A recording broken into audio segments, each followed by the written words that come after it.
The Council attack fleet came out of hyperspace like a thunderstorm made of metal and energy. 200 ships of every size and design, representing dozens of different species that had bent the knee to the Council's authority over the centuries. Fleet Admiral Su-Jin Lee watched them arrive from the bridge of the Soul Ascendant. Her fleet looked tiny in comparison. 87 human vessels ranging from massive battleships to small fighters, all positioned around Tiguk Prime in what the Council probably thought was a desperate defensive formation.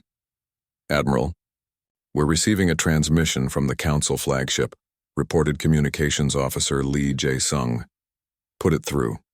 The alien face that appeared on screen was unfamiliar to most humans, but Admiral Lee recognized it from intelligence files. High Commander Zarthek of the Hegemony species, one of the Council's most ruthless enforcers, human admiral. The creature spoke through a translation device. "I am authorized to offer you one final chance to surrender. Evacuation ships are standing by to remove your population to designated resettlement areas." Admiral Lee knew what those resettlement areas looked like. Intelligence reports had shown her the graves of 47 extinct species. "High Commander, I thank you for your generous offer. My response is no." Zarthek's 4 eyes blinked in what might have been surprise. "Admiral, you cannot seriously believe that 87 ships can defeat 200. Your defiance is illogical." "Maybe," Admiral Lee replied calmly, "but humans have never been very logical. We prefer to be free." "Then you have chosen death. Begin the attack." What happened next would be studied in military academies for centuries. The Council fleet advanced in their traditional formation, designed to overwhelm enemies through sheer numbers and firepower. They expected the humans to retreat toward the planet, where the orbital defenses would be overwhelmed by concentrated bombardment. Instead, Captain Dong Hyun Seo led his fighter squadron directly into the center of the Council formation. His pilots were flying new Docto-class interceptors, powered by builder technology that Dr. Daeun Kim's team had recovered and improved. The fighters moved like deadly dancers, phasing in and out of normal space using quantum drives that made them nearly impossible to target. "Dragon Squadron, engaging enemy dreadnoughts," Captain SEO reported over the combat channel. "Deploying quantum torpedoes." The torpedoes were humanity's newest weapon, based on builder designs but enhanced with human innovation. They didn't just punch through shields and armor. They phased through them completely, materializing inside enemy hulls before detonating. 3 Council dreadnoughts exploded from within in the space of 30 seconds. "Impossible," High Commander Zarthek snarled. "How are they doing this?" His question was answered when Commander Haewon Park activated the Tiguk defense grid. What the Council had thought were simple orbital platforms revealed themselves to be weapons of terrifying sophistication. Point defense systems tracked and destroyed incoming missiles with 99% accuracy. Gravity well generators pulled Council ships out of formation, and quantum cannon platforms fired beams of energy that could cut through any known material. But the real shock came when Captain Ji-Hai Moon's cruiser, the Busan Honor, rammed a Council command ship at full speed. Both vessels should have been destroyed. Instead, the Busan Honor's quantum armor held firm while the enemy ship crumpled like paper. "All Council ships, this is Admiral Lee." She broadcast on all frequencies. "You have 30 seconds to surrender before we begin targeting your life support systems." High Commander Zarthek was staring at his tactical displays in horror. In less than 10 minutes of combat, humanity had destroyed or disabled 30 Council vessels while losing only 3 fighters. His numerical advantage was disappearing fast. "How is this possible?" he demanded of his tactical officer. "Sir, their technology appears to be centuries ahead of our own. Our weapons cannot penetrate their defenses, but their weapons are cutting through our ships like they were made of wood." "What about their industrial capacity? How many ships like these can they build?" The tactical officer's response was terrifying. "Sir, based on our intelligence reports, they've only had 5 years to build this fleet. If they can produce ships of this quality in such a short time..." Zarthek understood the implication. Humanity wasn't just defending itself. It was demonstrating that the Council's technological supremacy was an illusion. "All ships retreat to minimum safe distance," he ordered. "Open communications with the human admiral." When Admiral Lee's face appeared on his screen again, she looked completely calm despite the battle raging around them. "High Commander, have you reconsidered your position?" Admiral, I propose a temporary ceasefire to discuss terms. Terms for what? Terms for mutual coexistence. Admiral Lee smiled, and Zarthek realized that he had just admitted something that would change the balance of power in the galaxy forever. The mighty Galactic Council was asking humanity for terms. Captain Moon, disable that command ship and bring it alongside. I want to have a conversation with the High Commander in person. The capture of the Council flagship took less than an hour. Zarthek and his senior officers found themselves sitting in the Soul Ascendant's conference room, facing humans who showed no signs of the fear or desperation that the Council expected from defeated enemies. High Commander, Admiral Lee began, I'm curious about something. Your species has been part of the Council for how long? 800 years, Zarthek replied carefully. And in all that time, how much has your technology advanced? The alien was silent for a long moment. Our technology has been refined, improved incrementally, but not revolutionized, not fundamentally changed. The Council believes in stability. Rapid change leads to chaos. Dr. Hyunwoo Lee, who had been observing the interrogation, leaned forward. High Commander, what would happen to your species if you developed technology that was better than what the Council approved? Zarthek's silence was answer enough. I see, Admiral Lee said softly. So the Council doesn't just control territory and trade. It controls innovation itself. Any species that advances too quickly becomes a threat that must be eliminated. The system has maintained galactic peace for millennia, Zarthek said defensively. Has it? Or has it maintained galactic stagnation? Dr. Lee pulled up historical data on his tablet. High Commander, we've analyzed Council technology going back 3,000 years. Your starships today are fundamentally identical to your starships from 30 centuries ago. Same basic design, same power systems, same weapons. The only changes have been cosmetic. That is the strength of our system. We have achieved perfection. No, Admiral Lee said firmly. You've achieved death. You've created a civilization that's afraid to grow, afraid to change, afraid to become something better than it was. And when a species like humanity comes along that doesn't share that fear, you try to destroy us. She stood up and looked directly into Zarthek's 4 eyes. High Commander, I want you to take a message back to your Council. Tell them that humanity is not going anywhere. Tell them that we're going to keep growing, keep learning, keep becoming more than we were, and tell them that any species that wants to join us in that growth is welcome. And if the Council refuses, then the Council will discover that evolution always wins in the end. The question is whether they want to evolve with us, or be replaced by us. As Zarthek was escorted back to his ship, he couldn't shake the feeling that he had just witnessed the beginning of the end of the only world he had ever known. 5 years had passed since the exodus from Council space. President Han stood at the window of her office, looking out at the growing city below. The capital of Teguk Prime had grown from a collection of emergency shelters to a proper metropolis in just half a decade. The planet itself was perfect. Blue oceans, green continents, and a climate that reminded her of Earth's best regions. Captain Minsu Kang had found it during his first deep space exploration mission, along with 16 other habitable worlds in what humans now called the Free Systems. Madam President, her aide knocked on the door. General Park is here for your morning briefing. General Wu Jin Park entered with his usual confident stride. He had aged well since the Exodus, though his hair was now completely gray.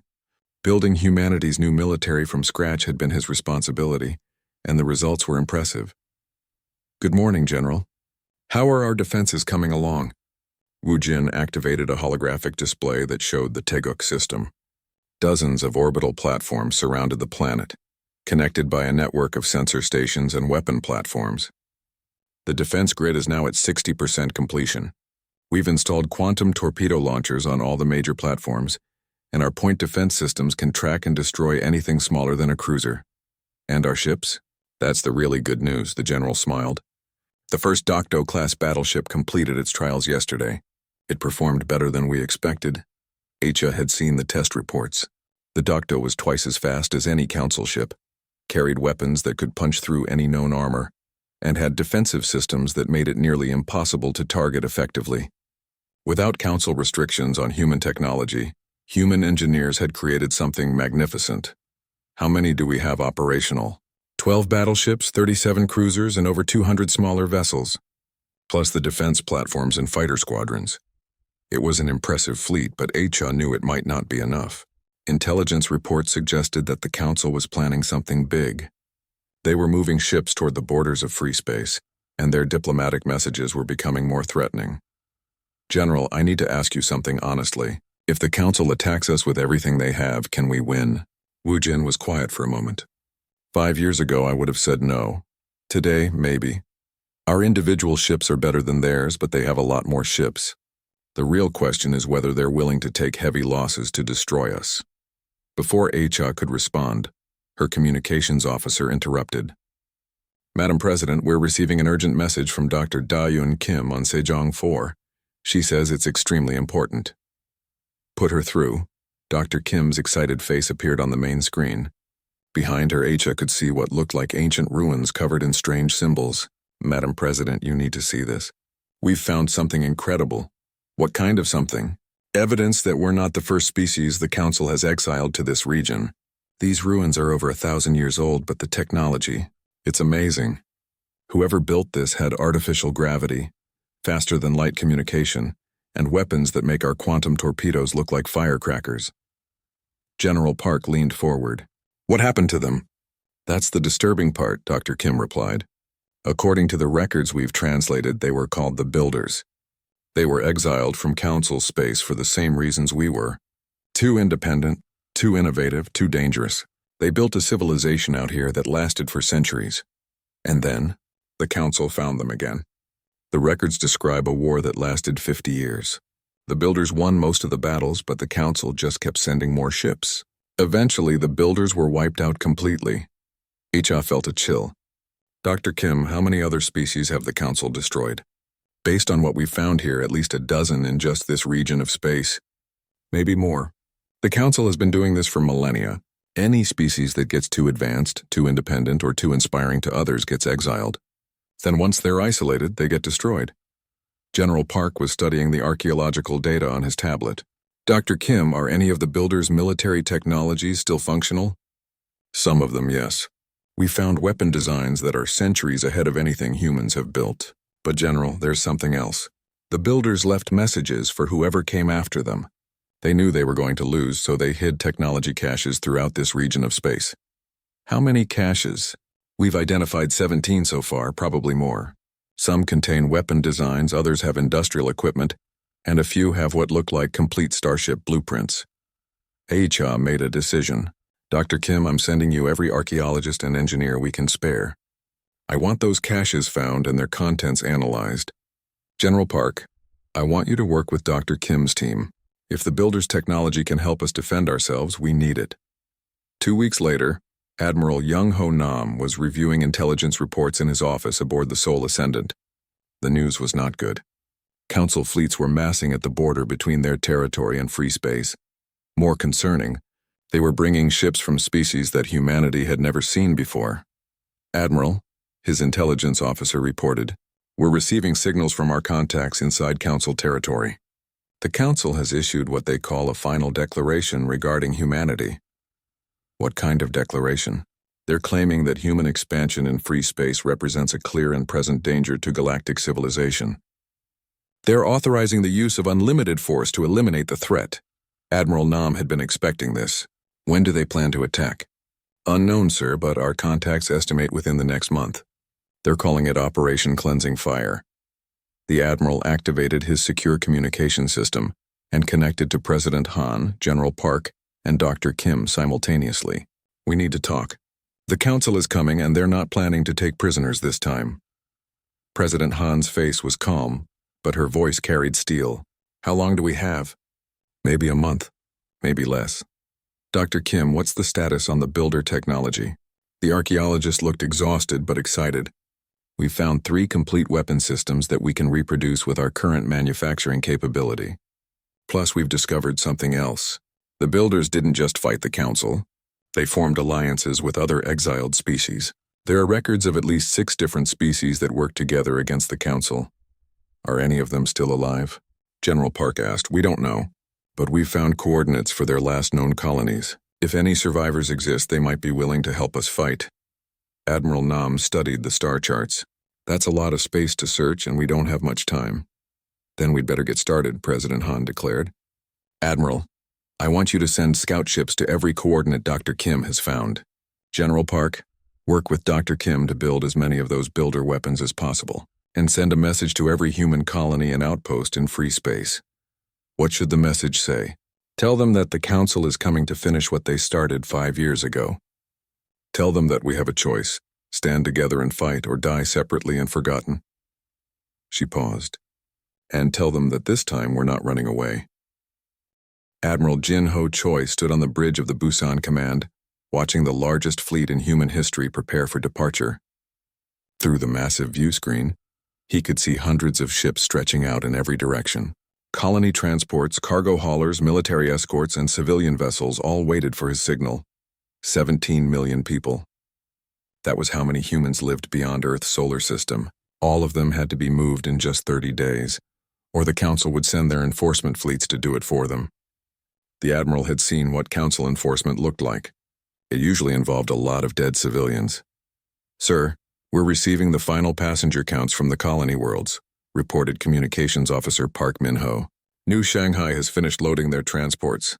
The farming colonies on Kepler 442 are having problems. Jin-ho knew about the problems. Commander Yoon-ji Song had been sending him messages for 3 days, asking the same question over and over. Why should they run? Connect me to Commander Song, the Admiral ordered. Yoon-ji's face appeared on the screen. Behind her, Jin-ho could see the bridge of her ship, the Jindo fighter. It was a small vessel, but it carried enough firepower to destroy a Council cruiser if the crew knew what they were doing. And Eunji's crew definitely knew what they were doing. Admiral, I need to know something, Eunji said without waiting for greetings. Are we really going to abandon everything we've built here? These farms feed 6 star systems. The research stations have made discoveries that could change human medicine forever. We're just going to walk away? Jin-ho understood her anger. The Kepler colonies were some of humanity's greatest achievements. But he also understood military reality. Commander, the Council has over 1,000 ships. We have less than 100 in your sector. But sir, look at this, Yoon-ji shared her screen with him. It showed tactical analysis of previous Council actions. Every time they've tried to force us out of somewhere, they sent overwhelming numbers expecting easy surrender. When we fought back, they retreated to regroup. They don't like taking casualties. The Admiral studied the data. Eunji was right, but that didn't change the math. Even if we win one battle, they'll send more ships. Maybe, Yoon-ji replied. But maybe they won't. Maybe they'll realize that controlling humans is harder than they thought. Before Jin-ho could respond, another voice cut into the conversation. It was Engineer Bo-ram Yoon, calling from the colony ship Incheon Dreams. Admiral, Commander, you both need to hear this, Bo-ram said. Her voice was excited. I've been analyzing the Council technology we captured from their failed annexation attempts. Sir, they've been lying to us about everything. Explain, Jin-ho ordered. Bo-ram's fingers danced over her control panel, and technical readouts filled their screens. Look at these power systems, these weapon designs, these engine specifications. This technology is hundreds of years old. Maybe thousands. They haven't improved anything in centuries. So? Yoon-ji asked. So they've been telling us that we're too primitive for their advanced technology. But the truth is, some of our current military hardware is actually better than theirs. Our quantum computers process data faster than their systems. Our fusion reactors produce more power per unit mass.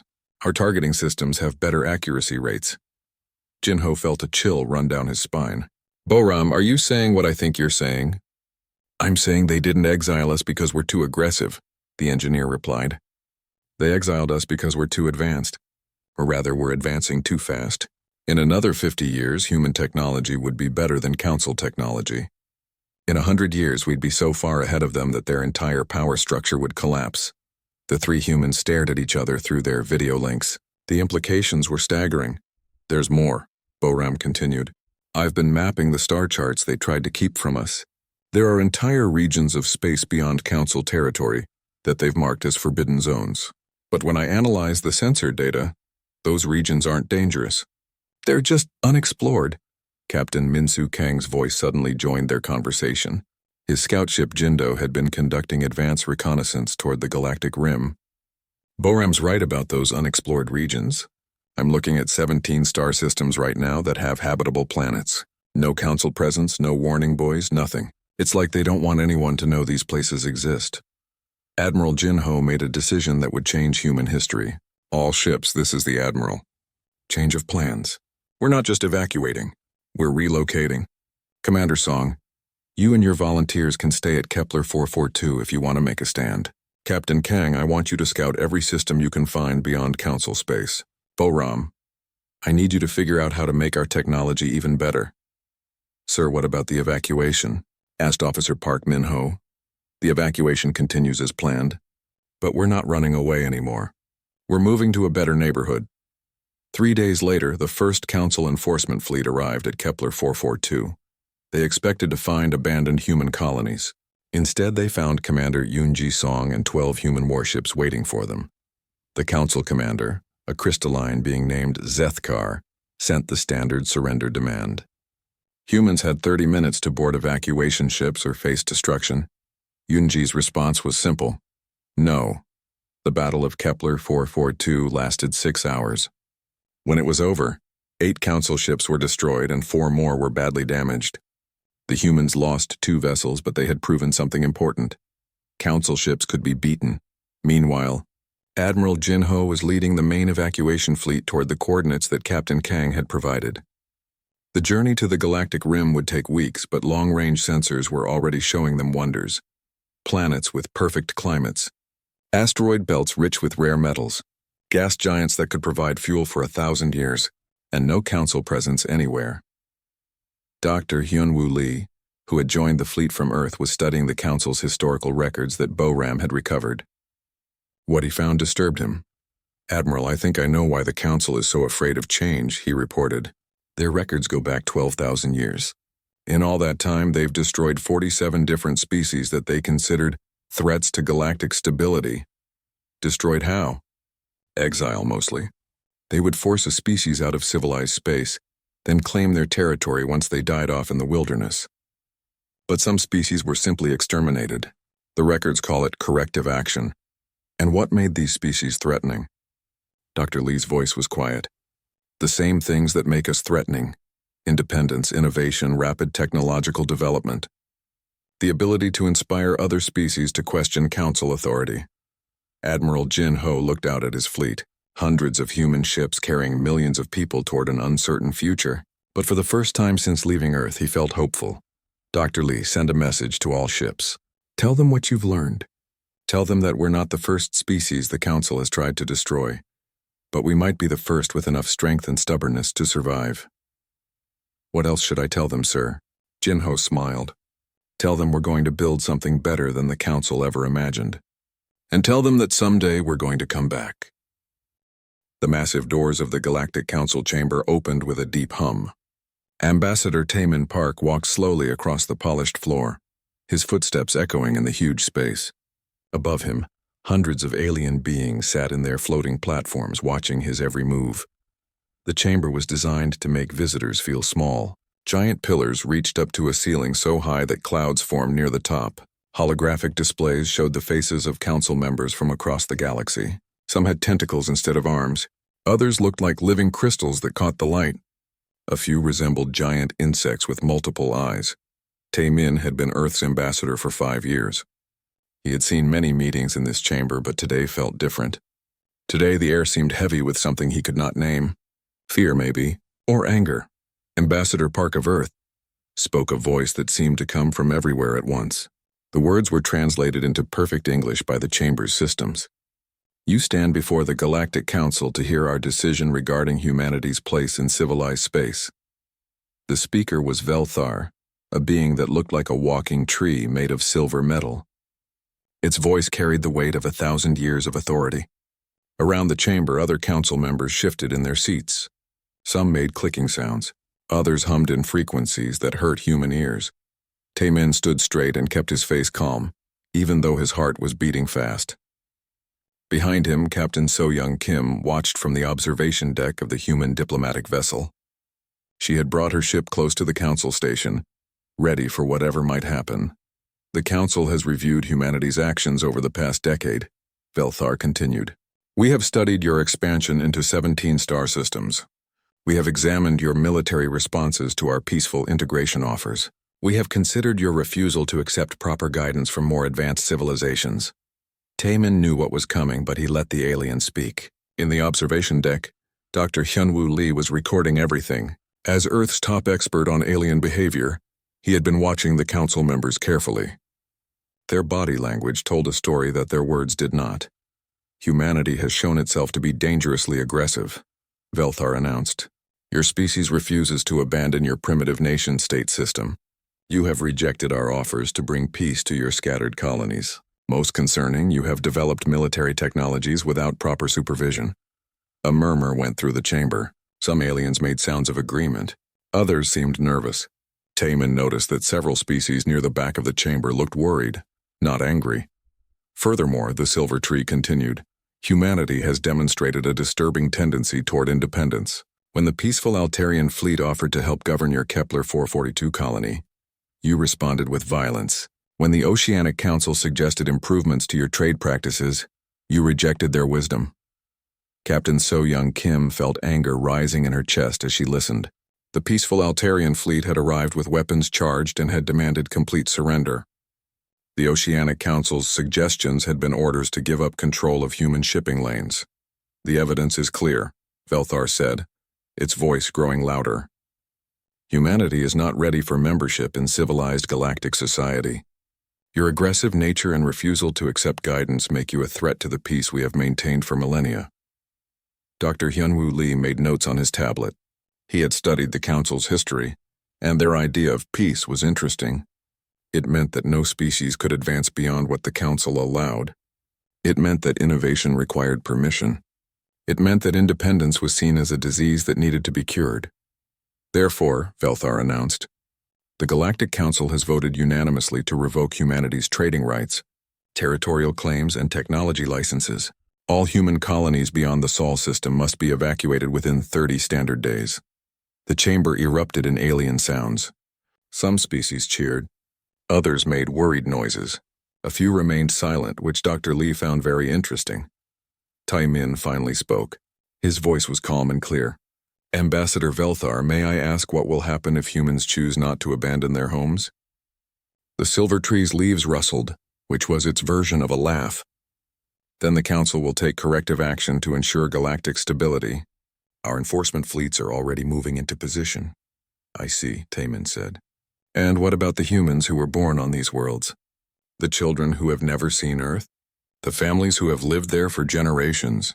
They should have considered that before choosing to follow humanity's aggressive path, replied Velthar coldly. The decision is final. You have 30 days. Captain So-Young Kim was already sending messages to Earth and all human colonies. The warning would travel faster than any Council fleet, but 30 days was not much time to move 17 million people. As Taemin walked out of the chamber, Dr. Lee caught up with him. Did you notice something? The scientist asked quietly. What do you mean? Look at the vote count, Dr. Lee showed his tablet screen. They said it was unanimous, but I counted the responses. At least 12 species abstained. Some of them looked scared. Taemin studied the data. Scared of what? Of us, Dr. Lee said simply. This isn't about aggression or peace. This is about fear. They're afraid of what humans might become if we're left alone to develop. Back on the observation deck, Captain So-Young Kim was receiving reports from human colonies across the galaxy. The news was already spreading. Some colonies were panicking.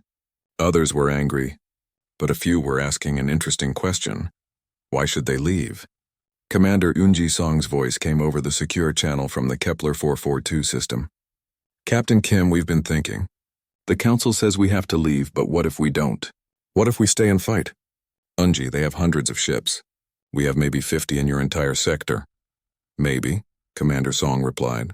But they've never really fought us when we were ready for them. Every time they tried to take over our colonies, they expected us to surrender. When we didn't, they backed down pretty quickly. Captain Kim looked out at the Council station. It was huge and impressive, but she had noticed something during their approach. For all their advanced technology, the Council's ships were old. Their designs hadn't changed in centuries. They were built for intimidation, not for war. All ships, she announced over the fleet channel, prepare to depart.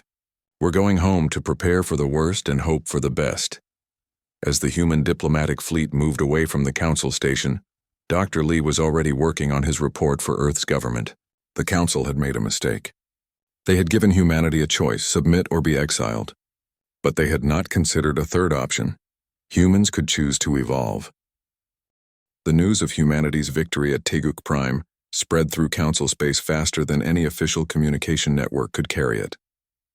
In dark corners of space stations, in the cargo holds of transport ships, and in the underground tunnels of mining colonies, people whispered the impossible truth. Someone had defeated a Council enforcement fleet and lived to tell about it. Resistance leader Sang-Ho Kim received the news while hiding in the maintenance tunnels beneath Proxima Station. He had been organizing underground resistance movements for 3 years, ever since the Council had increased their control over lesser species following humanity's exile. The message came through quantum communication channels that the Council didn't know existed. Human technology, shared secretly with rebel groups across dozens of star systems. The words were simple but revolutionary. "We won. The Council can be beaten. Rise up. Are you sure this is real?" asked Mira, his second-in-command. She belonged to a species called the Keth, reptilian beings whose homeworld had been strip-mined by Council authority centuries ago. "I've been monitoring Council military channels," Sang-Ho replied, showing her his scanner. "They've lost contact with their entire enforcement fleet. High Command is in chaos. They're calling emergency sessions and moving reserve fleets toward human space." Mira's scaled face showed something that Sang-Ho had never seen before.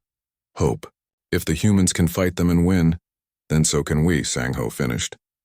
He activated his long-range communicator and sent the same message to resistance cells throughout the galaxy. The time is now. Meanwhile, in the diplomatic quarters of Orbital Platform 7, Ambassador Jae Kyung-oh was having the strangest conversation of her career.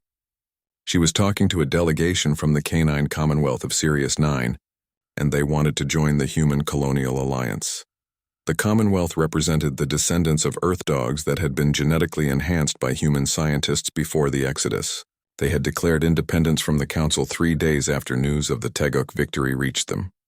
"Ambassador," spoke Alpha Rex, the Commonwealth's leader, "our species owes its intelligence and civilization to humanity.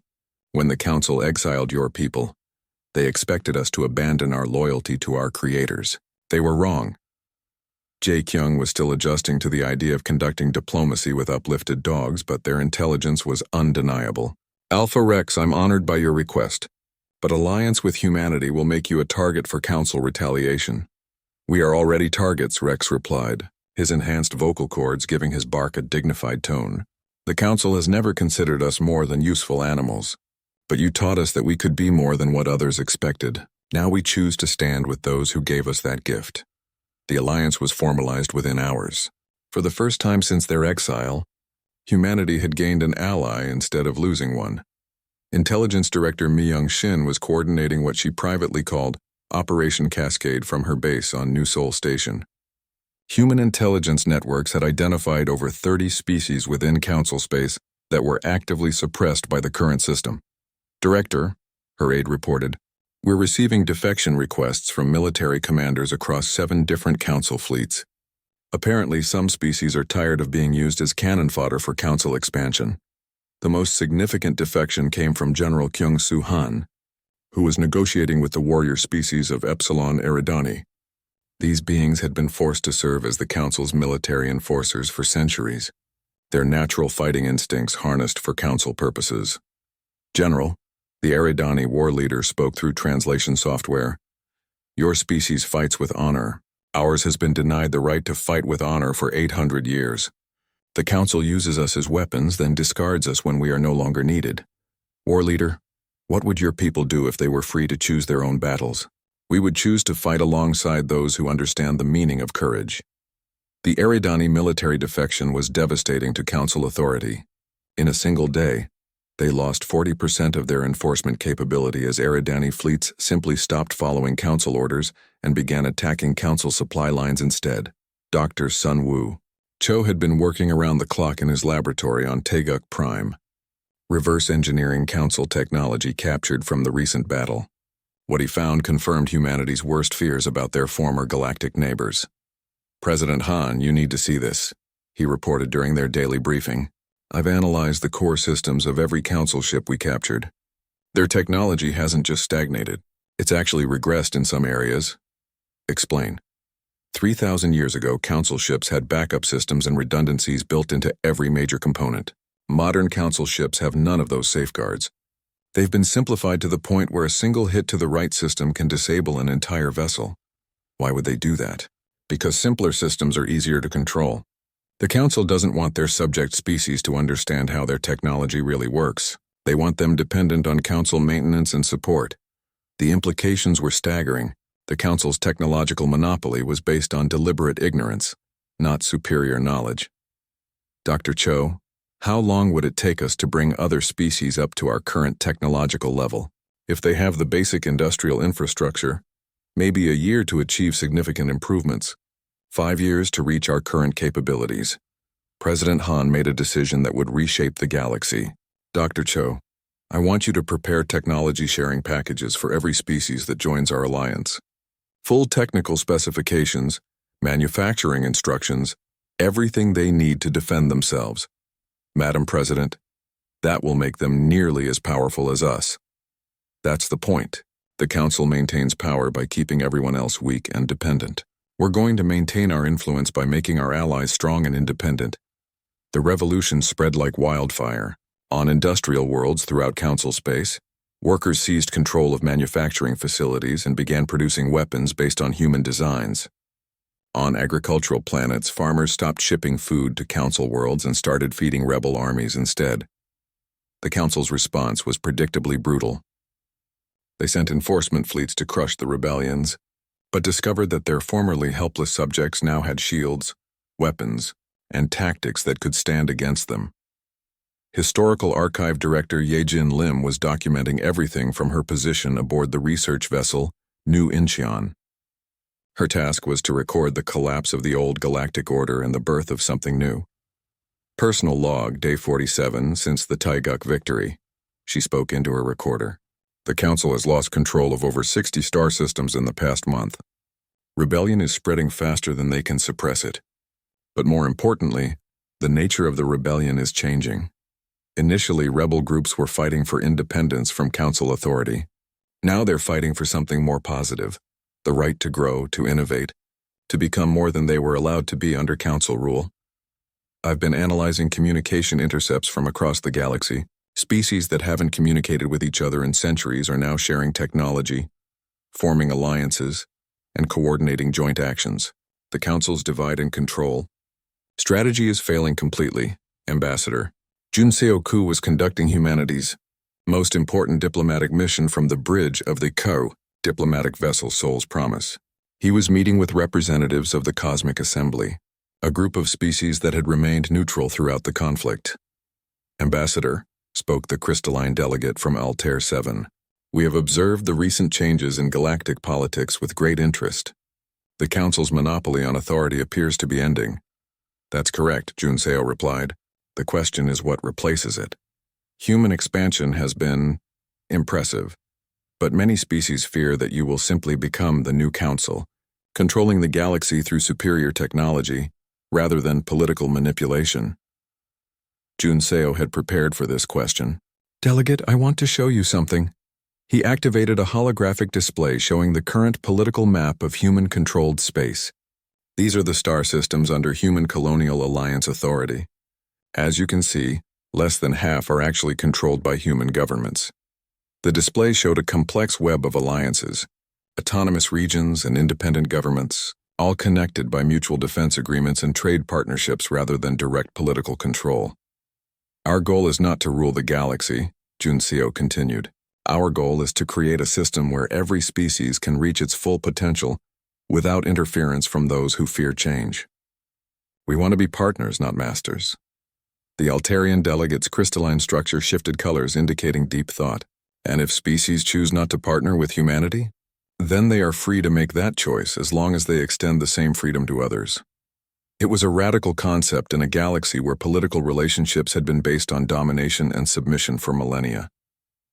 But as word of humanity's offer spread, more and more species began to consider the possibility that the galaxy could be organized around cooperation rather than control. The old order was ending. The question was whether the new order would be better than what came before.